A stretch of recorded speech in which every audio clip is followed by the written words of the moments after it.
everybody. So I'm Peromis, and I'm just gonna show you real quick my reusable virtual slides that I used starting in the spring when we went into distance learning.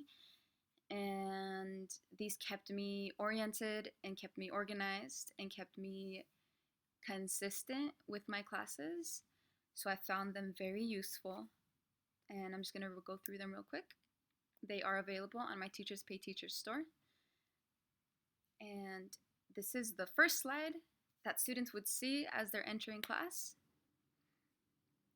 Obviously, the image that you see is mine, is of me from teaching 4 miles. It would not be there if you purchased this. You would put your own in.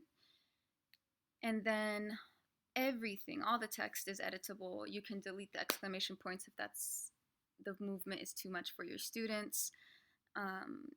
And I love this because I could always change what I would ask students to do as they enter class or keep it the same.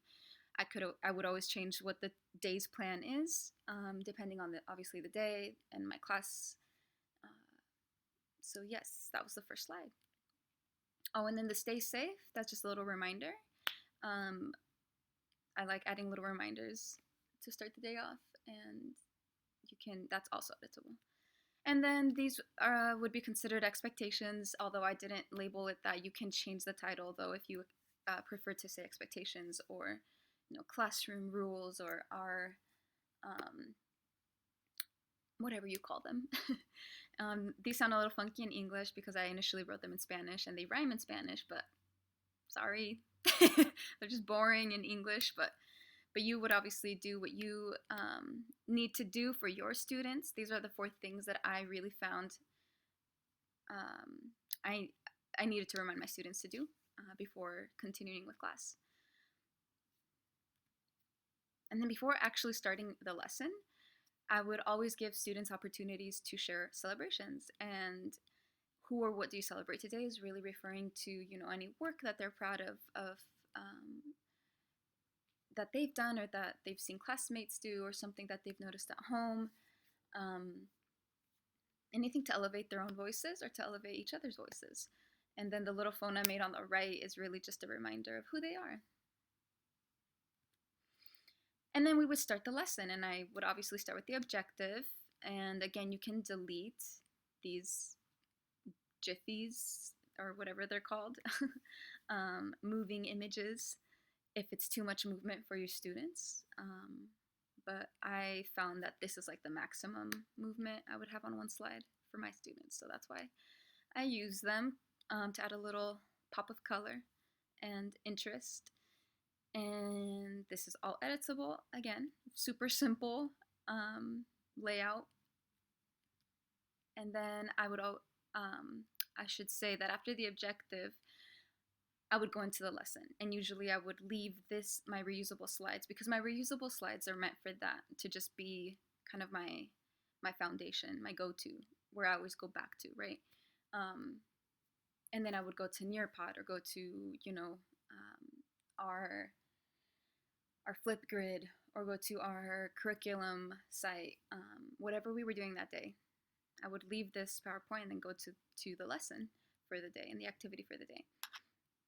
And then once it was time to work, if there was an independent work time, I would go back to my reusable slides, to this slide in particular. And I like this timer because, first of all, it's a circular shape, which reflects the actual timer that I used with my students in person. So I wanted a little bit of familiarity. And then also because this is a maximum of 10 minutes. And I found that I don't want my students to be doing something for more than 10 minutes because it gets boring. You just click play, and there it goes. And so obviously this video is not mine. This is from StartGrid on YouTube, and there's a bunch of timers on YouTube. So all I did was insert a video into this slide. And then I also actually have during work time, I play music live on this same slide, but I did not include it because it's not my music. It's also on YouTube, but I will show you how I insert the music. How I insert a video really is what it would be. And you can choose to add music if you'd like to, because obviously I would be sharing my screen at this point, so students could see this screen and go back to it if so they can see, you know, how much time they have left to work on whatever we're working on. So I'll be showing y'all how to insert that video later. And then obviously at the end, I realized I'm using obviously way too many times during this tutorial. Exit task. And this is actually a survey that I would love for y'all to complete if you are purchasing this, because I would love to hear back from you about what you think about these reusable slides. It's really helpful to me so that I can make better products for you. And that's it. I would really just say, you know, thanks for being here as students are exiting, and remind them where they can contact me, which is not here, obviously. This is for you, but this is all editable once again, and your purchase would not include my face. Yes, I hope this is useful to you. Let me know if you have questions.